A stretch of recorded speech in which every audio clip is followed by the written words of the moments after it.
चलिए भी आगे चल रहे हैं। नेक्स्ट टॉपिक आप हमारा है 7। नेक्स्ट टॉपिक क्या कह रहे हैं? नेक्स्ट टॉपिक है सेक्शन 50C। बहुत इंपॉर्टेंट है, मोस्ट मोस्ट मोस्ट इंपॉर्टेंट है, ध्यान से सुन लेना, ठीक है? ओके, रियल एस्टेट ट्रांजैक्शन, ठीक है? Real estate transaction, land and building, immovable property, ऐसे भी बोल सकते हैं।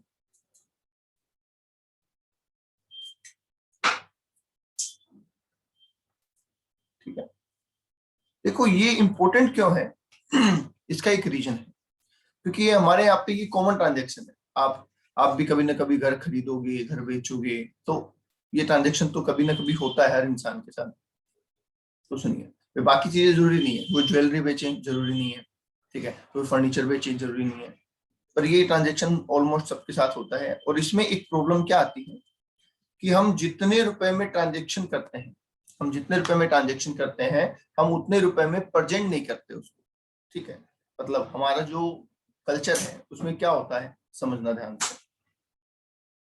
सर हमारे यहाँ कल्चर कुछ इस तरीके का है कि मिस्टर ए सोल्ड करता है अगर मिस्टर बी को। बी कौन है? परचेजर है, राइट?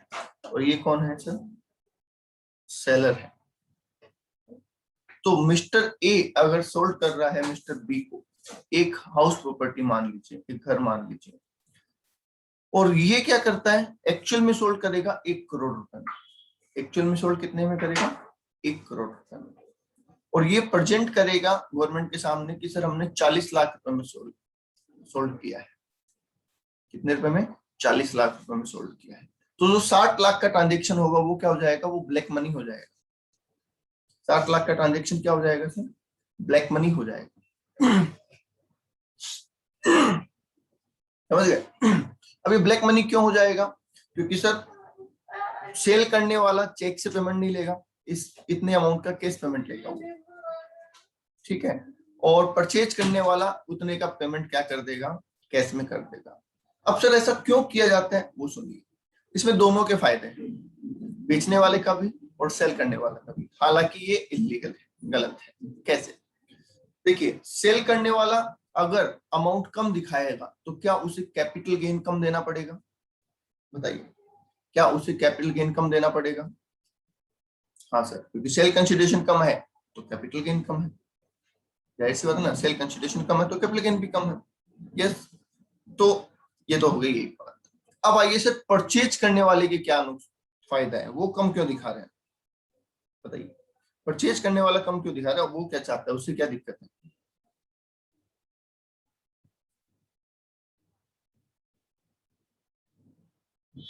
तो बता सकते हैं, परचेज करने वाला कम क्यों दिखा रहा है?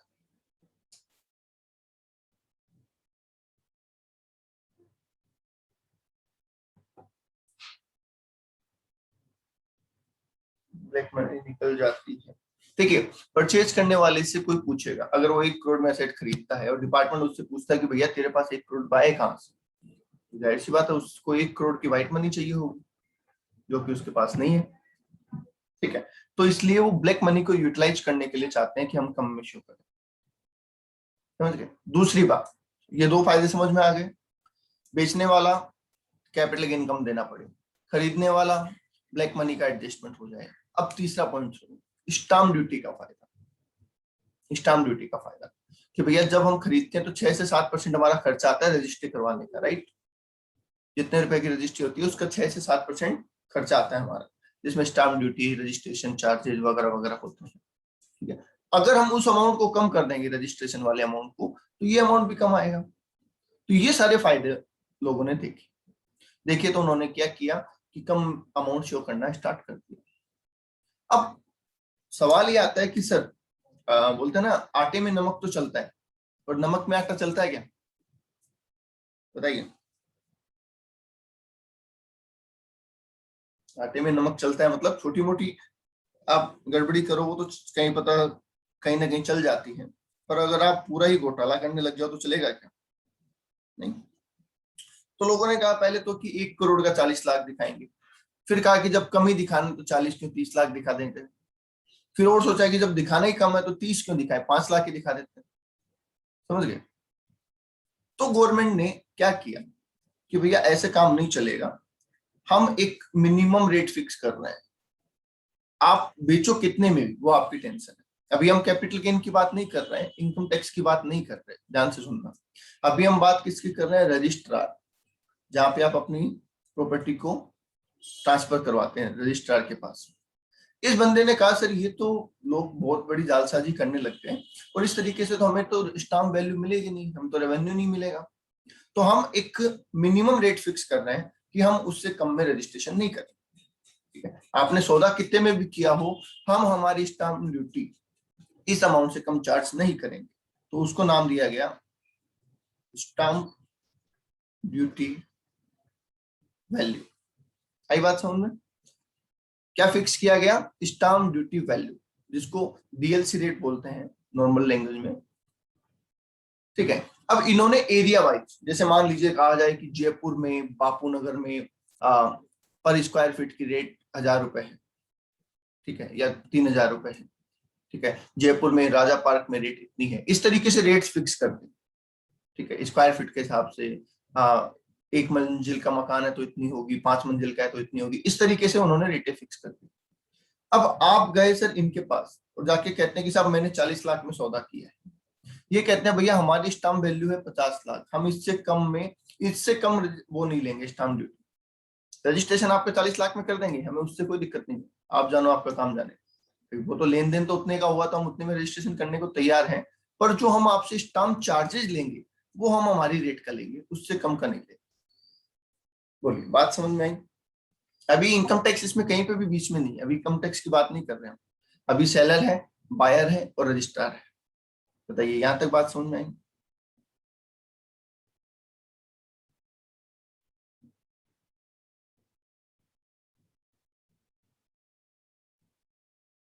यस, बोलो, आराम से सोच के बोलो। कोई डाउट है, कोई क्वेश्चन है तो पूछो।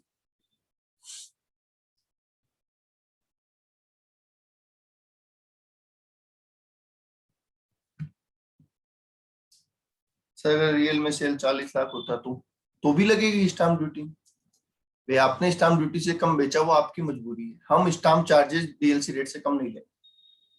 क्योंकि हम कैसे जस्टिफाई करेंगे कि किसी ने वाकई में कम में बेचा है या वो फ्रॉड कर रहा है? तो हम तो ये डिटरमाइन नहीं कर सकते ना।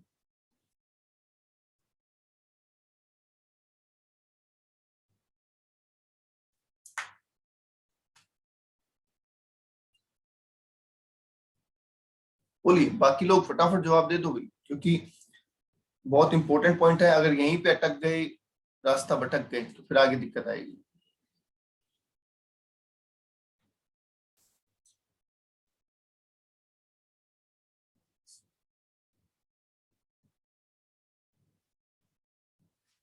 ठीक है, अब सुनिए आगे।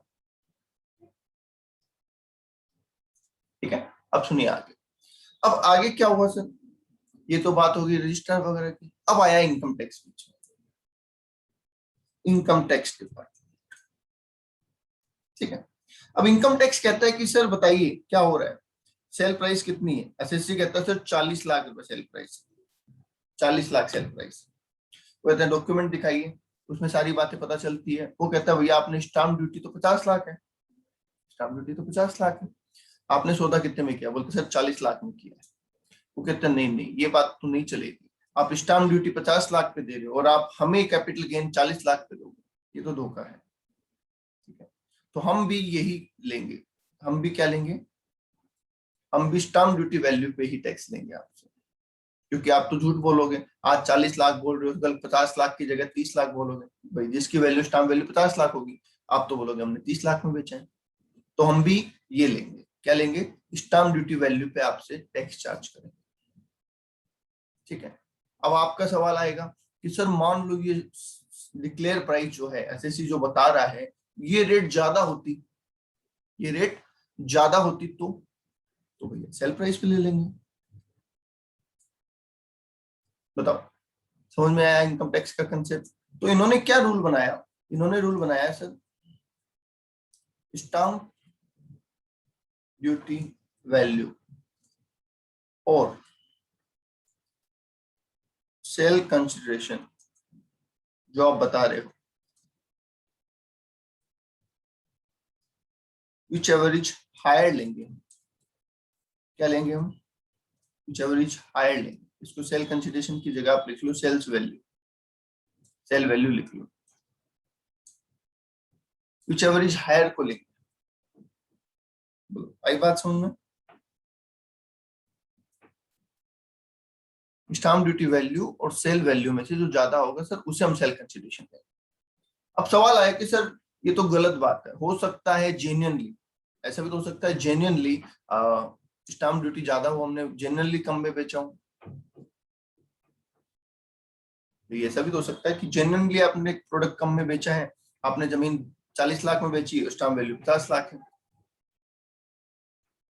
हो सकता है, बिल्कुल हो सकता है, पर बात तो ये है ना भैया, रूल बनेगा तो सबके लिए बनेगा, रूल तो सबके लिए बनेगा ना, रूल तो किसी एक के लिए नहीं बन सकता। समझिए, रूल तो किसी एक के लिए नहीं बन सकता ना।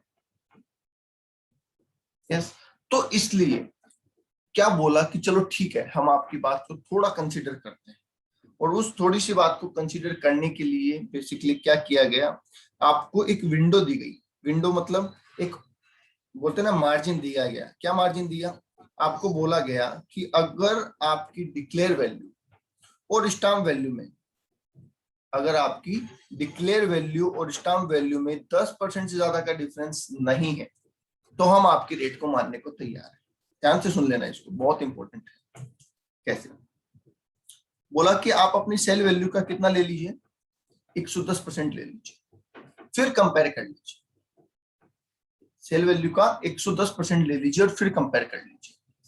110% लेने के बावजूद अगर स्टाम्प वैल्यू ज्यादा रहती है तो ये कंसेप्ट लगेगा ही लगेगा, क्योंकि आपका डिफरेंस 10% से ज्यादा है। और अगर 110% लेने के बाद आपकी जो ट्रांजैक्शन वैल्यू, स्टाम्प वैल्यू, वो अंदर आ जाती है, तो सर ये कंसेप्ट हम नहीं लगाएंगे। ठीक है, बोलिए थ्योरेटिकल बात समझ में आ गई? फिर इसका एग्जांपल देता हूं आपको। पहले बताओ थ्योरेटिकल बात समझ में आ गई क्या?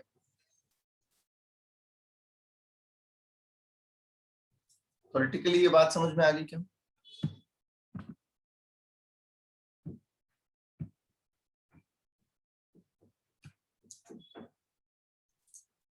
ठीक है, सुनिए एग्जांपल के तौर पे। नहीं नहीं, हमेशा हमेशा 110% वाला हमेशा अप्लाई। ठीक है, सुनिए, आपने डिक्लेयर किया सर मॉड्यूल में 5% दे रखा है, मॉड्यूल पुराना है, छोड़ दो मॉड्यूल को, मॉड्यूल पुराना है, छोड़ दो। हाँ जी, सेल वैल्यू, मान लीजिए आपकी सेल वैल्यू है सर कितनी, 50 लाख। आपकी सेल वैल्यू कितनी है? 50 लाख। ठीक है, और स्टाम्प ड्यूटी वैल्यू आ रही है हमारी कितनी, स्टाम्प ड्यूटी वैल्यू कितनी आ रही है? मान लेते हैं 52 लाख। अब देखिए, सेल वैल्यू आप 50 लाख बता रहे हैं, stamp duty value 52 lakh, right. अब इसका 10% और जोड़ दो, इसमें कितना होता है बताइए, बोलिए। स्टाम्प वैल्यू सेल वैल्यू में 10% जोड़ देते हैं, कितना होता है? 55 लाख होता है।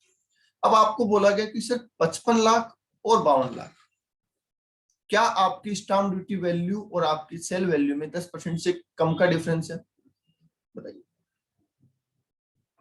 क्या आपकी सेल वैल्यू और स्टाम्प ड्यूटी वैल्यू में 10% से कम का डिफरेंस है? हाँ सर, तो आपकी रेट को हम एक्सेप्ट करने को तैयार है। तो बताइए सेल कंसिडरेशन कितना लेना हमें इनकम टैक्स में? 50 लाख लेना। आगे बात समझ में कि भाई डिफरेंस ज्यादा नहीं है तो आपकी रेट एक्सेप्टेबल है, कोई दिक्कत नहीं। दूसरे पॉइंट पे आएगी। दूसरे केस में कहते हैं सर ये 50 लाख है और ये 56 लाख है। ये कितना है? 56 लाख है। अब बताइए, 110% करेंगे अगेन हम सेल वैल्यू का, वो भी 55 लाख आएंगे।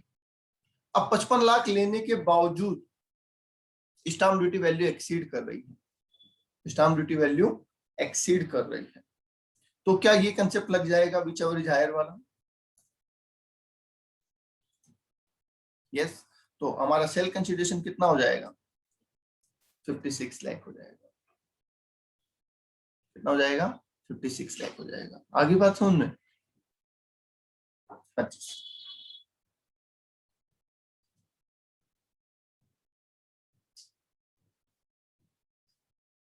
क्लियर है?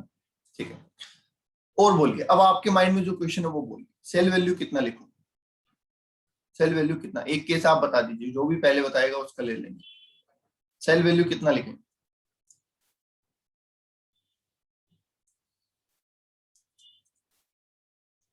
50 लाख। ये लो। स्टाम्प ड्यूटी वैल्यू बोलो। 60 लाख। 50 लाख का 110%, 55 लाख। स्टाम्प ड्यूटी वैल्यू से ज्यादा है, तो ये कंसेप्ट लगाओ 50 और 60 विच एवरेज हायर। अच्छा, एक चीज ध्यान रखना, हायर इन्हीं में से देखेंगे अपन। वो जो 110% है वो जस्ट फॉर कंपैरिजन है। वो क्या है? जस्ट फॉर कंपैरिजन है। तो लग जाएगा ये कंसेप्ट। बोलिए, बात समझ में आई? एक केस में और बना, शशांक कह रहे हैं एसडीवी की कोई परसेंट या गिवन होगा? एसडीवी हमेशा क्वेश्चन में गिवन होगा, स्टाम्प ड्यूटी वैल्यू हमेशा क्वेश्चन में गिवन होगा। हाँ जी, last case, last example, stamp duty value, sale consideration 50 lakh, stamp duty value 55 lakh. बोलिए,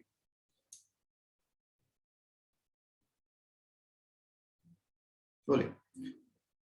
sale value 50 lakh, stamp duty value 55 lakh.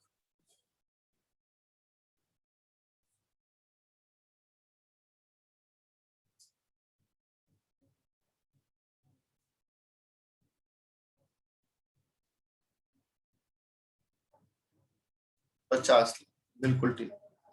अरे 50 लाख होगा ना, 10% से ज्यादा नहीं है डिफरेंस। कहाँ है अभी भी ज्यादा? 10% से ज्यादा डिफरेंस है क्या? हमने क्या बोला? 10% से ज्यादा डिफरेंस होना चाहिए। 10% से ज्यादा है क्या? नहीं है, तो फिर क्यों लगा रहे हो ये कंसेप्ट?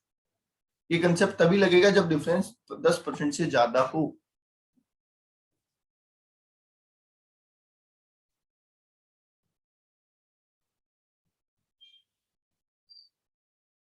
आगे बात समझ में? सब कुछ पढ़ने के बाद भी गलती करोगे तो गड़बड़ हो जाएगा मामला। बोलो जी, यहाँ तक बात क्लियर है? कोई डाउट है तो पूछ लो।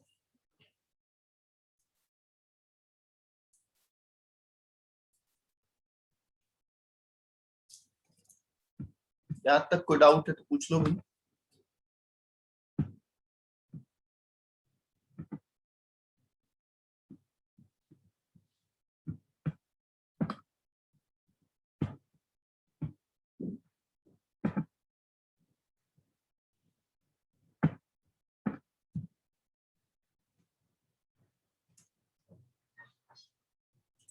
ठीक है, पर अभी केस पूरा नहीं हुआ है, अभी तो बहुत चीजें बाकी है। चलिए, तो आपके सामने सर ये सिचुएशन फिलहाल निकल के आई है कि हम ये ऐसा ट्रांजेक्शन अगर हम करेंगे सर, तो स्टाम्प वैल्यू और सेल प्राइस जो भी ज्यादा होगा वो लिया जाएगा, subject to the 10% of transaction value. ठीक है, अब यहाँ पे एक प्रॉब्लम और आ जाती है, एक नई प्रॉब्लम। वो क्या है वो भी सुनो। नई प्रॉब्लम सर ये है कि मान लीजिए, सर मान लीजिए एक बंदे ने अपना घर बेचा, ठीक है, किसी और। कब बेचा सर? ये 1 जनवरी 2021 को बेचा सर। क्या जरूरी है कि जिस दिन आप किसी को घर बेचोगे उसी दिन रजिस्ट्री करवा दोगे उसको? बताइए, ऐसा जरूरी है? नहीं, ऐसा कोई जरूरी नहीं है। हम ऐसा कर सकते हैं कि सेल एग्रीमेंट कर लेते हैं, रजिस्ट्रेशन बाद में कर लेंगे, क्योंकि रजिस्ट्रेशन के लिए दोनों का मौजूद होना जरूरी है ना। व्हाइट मनी में जो आपका पूरा पैसा है वो आना जरूरी है। ठीक है, तो सारी चीजें जरूरी है। तो आपने यहाँ पे एक एग्रीमेंट कर लिया, यहाँ पे क्या कर लिया, एक एग्रीमेंट कर लिया कि भैया मैं आपका, मिस्टर ए कहता है कि मैं आपको अपना घर बेच देता हूँ, मिस्टर बी कहता है मैं खरीद लेता हूँ। ठीक है, 1 जनवरी 2021 को ये बातें हो गई। सेल वैल्यू क्या थी, वही 40 लाख। सेल वैल्यू कितनी, 40 लाख। 1 करोड़ में सौदा किया था उसको भूल जाओ, क्योंकि वो तो कहीं रिकॉर्ड में ही नहीं है, वो तो हम कहीं बता ही नहीं रहे। इन्होंने डिक्लेयर कितना किया, 40 लाख डिक्लेयर किया, राइट। ठीक, इस दिन की स्टाम्प ड्यूटी वैल्यू है सर 45 लाख, 46 ले लेते। इस दिन की स्टाम्प वैल्यू है कितनी, 46 लाख, राइट। ओके, अब ये रजिस्ट्रेशन करवाने जाएंगे रजिस्ट्रार के ऑफिस, और ये रजिस्ट्रेशन करवाने गए 1 मार्च 2021 को गए सपोज। अब 1 मार्च 2021 को जाके रजिस्ट्रार को कहते हैं कि भैया हमें रजिस्ट्रेशन करवाना है, हमारी सेल वैल्यू 40 लाख, वो तो चेंज नहीं होगी, वो तो 40 लाख ही रहेगी। पर इस दिन स्टाम्प ड्यूटी वैल्यू बदल गई और वो हो गई 50 लाख। स्टाम्प ड्यूटी वैल्यू बढ़ गई और वो बढ़ के हो गई 50 लाख। समझ गए। अब रजिस्ट्रार कहता है कि करवा लो भैया, आपकी सेल वैल्यू इतनी है, स्टाम्प ड्यूटी वैल्यू इतनी है, तो विच एवरेज है।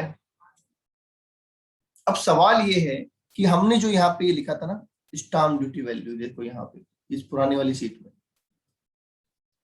लिख रहे हैं, यहाँ पे हम कौन सी स्टाम्प ड्यूटी वैल्यू लें, एग्रीमेंट वाले दिन की या सेल रजिस्ट्रेशन वाले दिन की, ये मुद्दा हो रहा जाता है बीच में।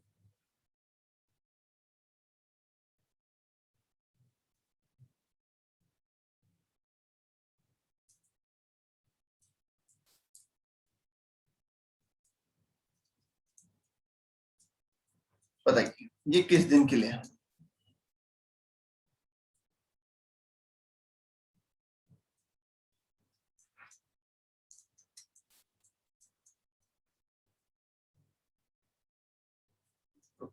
तो सर ये तो श्योर ही नहीं है, कि पता ही नहीं चल रहा।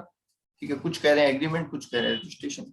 वाई, कोई रीजन बता सकता है अपने आंसर का, आपने जो भी आंसर दिया है आप उसको जस्टिफाई कर सकते हैं अपने हिसाब से, सही गलत की बात नहीं।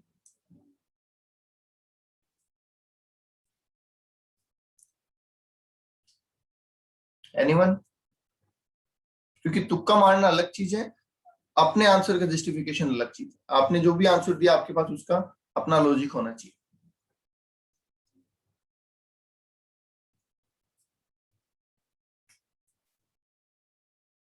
नहीं, चलिए सुनिए।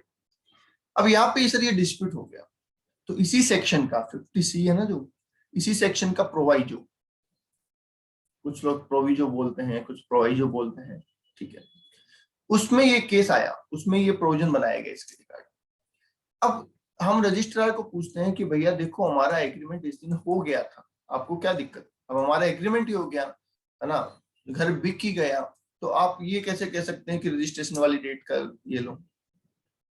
वो कहता है कि सर ऐसे तो हर आदमी क्या कर लेगा, एक प्रॉब्लम, ठीक है, मेरी क्या प्रॉब्लम है ये बता रहा है रजिस्ट्रार कि सर ऐसे तो हर आदमी क्या करेगा, जब भी कोई हाउस बेचेगा तो पुरानी डेट में एग्रीमेंट बना लेगा। पुरानी डेट में बन सकता है ना एग्रीमेंट, बताइए, पुरानी डेट में एग्रीमेंट बन सकता है। यस सर बन सकता है। तो मैनिपुलेशन करके, मान लीजिए मैंने 1 मार्च को ही बेचा होता ये घर, ध्यान से सुनना, मैंने ये घर 1 मार्च को ही बेचा होता, पर मेरा एडवोकेट कहता है कि सर 1 जनवरी का रजिस्ट्रेशन करवा लो, 1 जनवरी का एग्रीमेंट करवा लो, हमारी स्टाम्प ड्यूटी वैल्यू कम थी उसमें, तो मैंने करवा लिया, मैंने कहा ठीक है कर दो कर दो। तो बताइए ये चांस है, इस बात की पॉसिबिलिटी है, यस इस बात की पॉसिबिलिटी है। तो रजिस्ट्रार का कहना है कि सर बस इतना सा डाउट है, इसलिए हम रजिस्ट्रेशन वाली डेट की स्टाम्प ड्यूटी मांग रहे हैं, क्योंकि हो सकता है इनका एग्रीमेंट झूठा हो। ठीक है, अदरवाइज तो एग्रीमेंट की लेन देते हम। तो आप एक काम करो सर, आप ये प्रूव कर दो कि आपका एग्रीमेंट सच्चा है, आप ये प्रूव कर दो कि आपका एग्रीमेंट सच्चा है, फिर हम stamp duty value on date of agreement ले लेंगे। और अगर प्रूव नहीं कर पाए तो हम कौन सी स्टाम्प ड्यूटी वैल्यू ले लेंगे, रजिस्ट्रेशन वाली ले लेंगे। बताइए क्या ये बात सही है, इसमें दोनों खुश होने चाहिए। अगर आप जेन्युइन हो, आपने एग्रीमेंट किया है, तो आप भी खुश होने चाहिए कि ठीक है हम प्रूफ कर देंगे, क्या दिक्कत। और जेन्युइन नहीं हो तो फिर रजिस्ट्रेशन वाली स्टाम्प ड्यूटी लगने तो क्या दिक्कत, बताइए क्या ये सॉल्यूशन सही निकाला गया?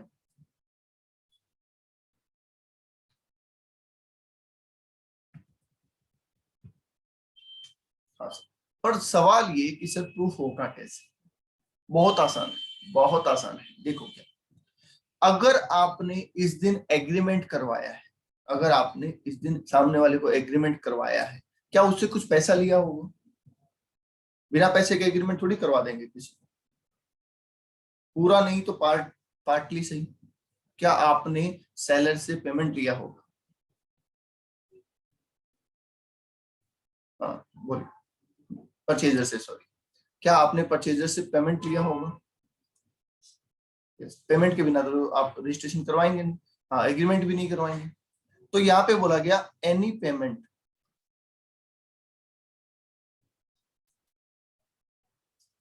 Received by seller on or before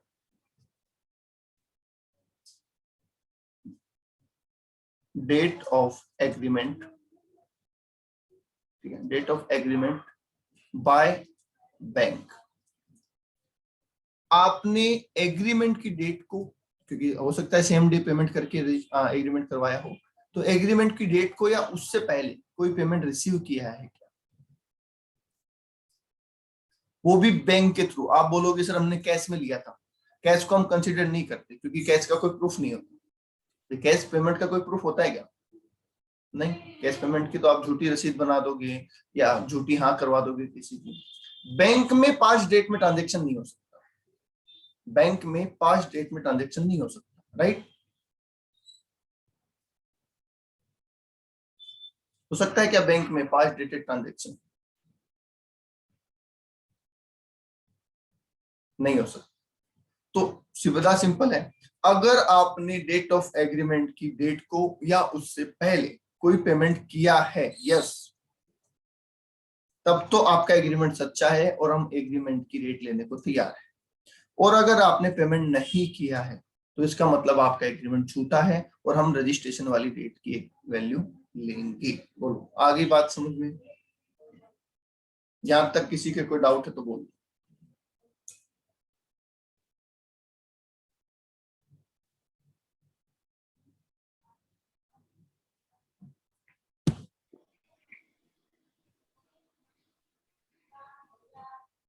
बोलो, यहां तक किसी के कोई डाउट है तो बोलो।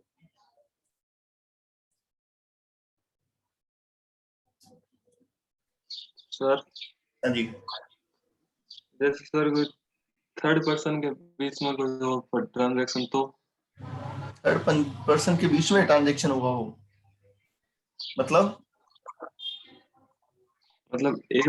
ए और बी गए सी के पास और उसके सामने एग्रीमेंट किया और कैश पेमेंट कर कोई दिया नहीं, तो कोई वैल्यू नहीं है कैश ट्रांजेक्शन की, कोई वैल्यू नहीं है। आप 10 लोगों के सामने करो चाहे, और रजिस्ट्रार के सामने करे तो किसी के सामने कोई वैल्यू नहीं है।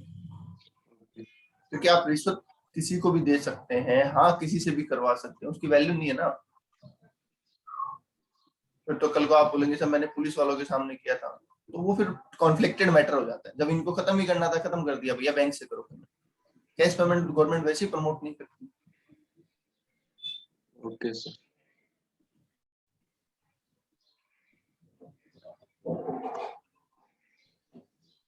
और बोलिए।